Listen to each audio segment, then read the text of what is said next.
Hey guys, today I'm doing an interview for micromasons.com. Justin and I met on Match.com. Our first date lasted a week. Within a month, I was living in his apartment.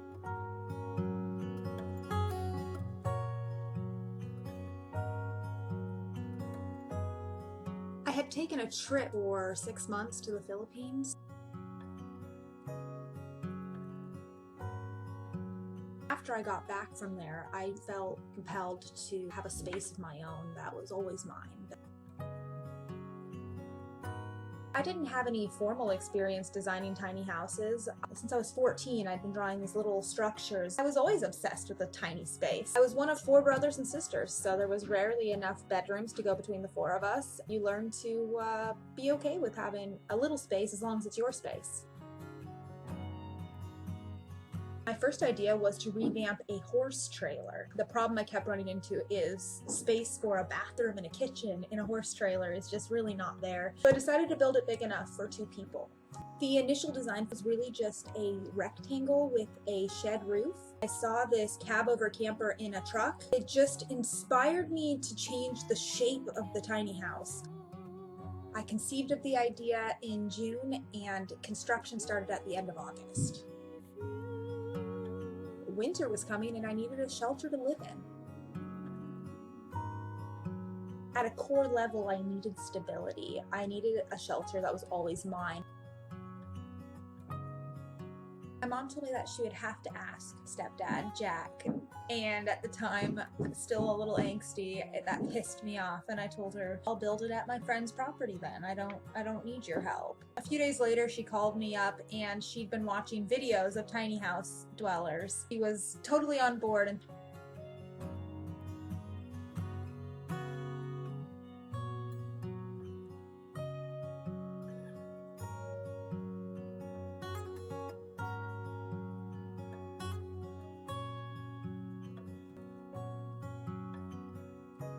well, I don't have any regular children, but I do have 2 fur babies.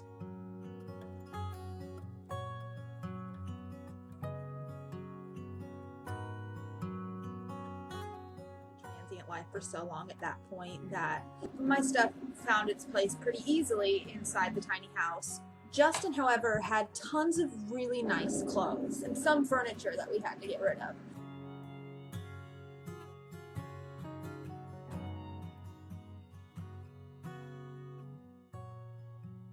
The tiny house was always still kind of in construction. The shell of the tiny house went up in a matter of probably a week or 2. 85 square feet with a loft. It was about $7,000. I was working 6 months on, 6 months off as a hotel manager, and I could afford to buy a car that summer and build $7,000 worth of a tiny house. By the time we sold the tiny house, I think we'd invested just under $13,000.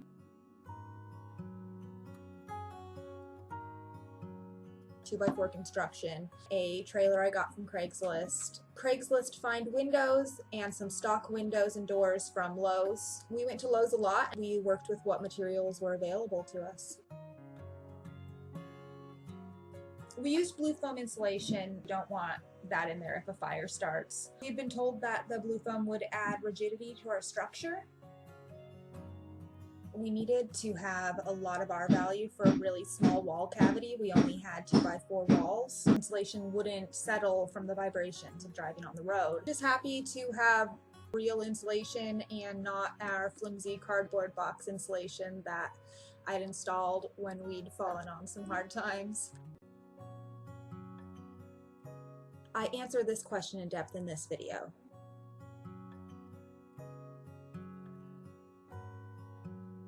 We chose a 2x4 construction based on some of our weight limitation.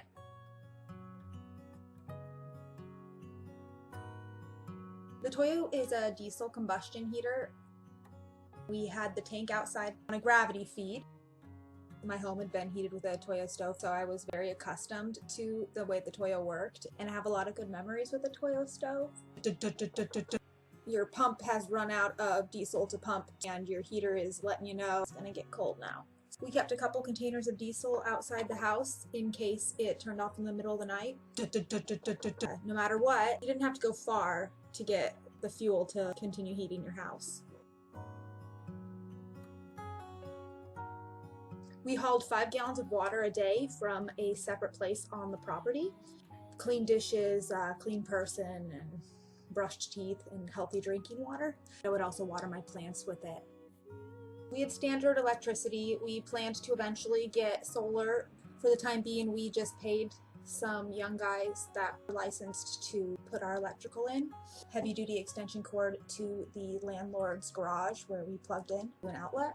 Our power supply had been in a protected box on the outside of the house, just like an RV would have, but the seal didn't work. The guys who had installed it either didn't install it properly or it just wasn't effective. So essentially, to make sure it never happened again, Justin brought the whole connection point is now inside of the house, as you can see in this picture. And he rewired a new plug head onto our wiring. That meter tells us how much electricity the entire house used. It's really just an appliance meter. We only used between 2 and 4 kilowatts a day. Because the tiny house was constantly still evolving, the storage was constantly still evolving.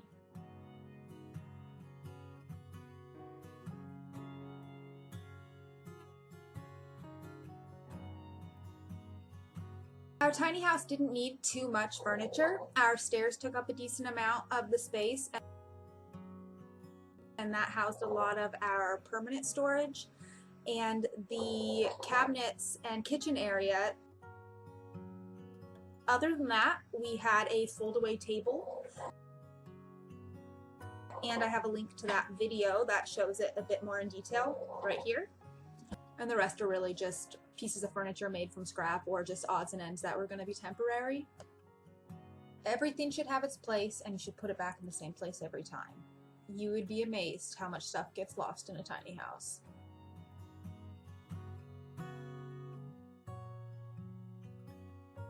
Our roof was at 14 feet and industry standard calls for no higher than 13.5.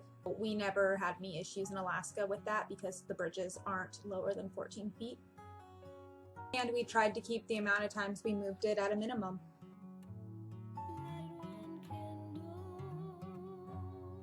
Forced me to learn how to budget, how to cook to stay on budget, how much a standard house wastes. If I had it to do again, I would definitely build upon all 16 feet of the trailer. That I do have some limitations, but that I also can do whatever I put my mind to.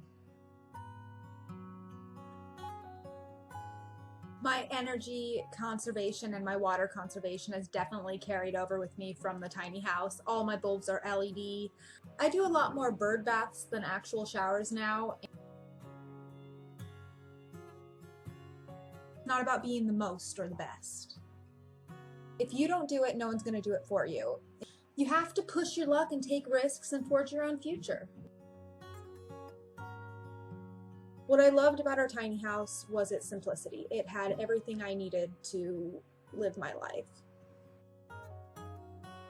If you liked this video, please like and subscribe, and be sure to check out micromasons.com and also check out my blog. It's tinyhousewife.blogspot.com.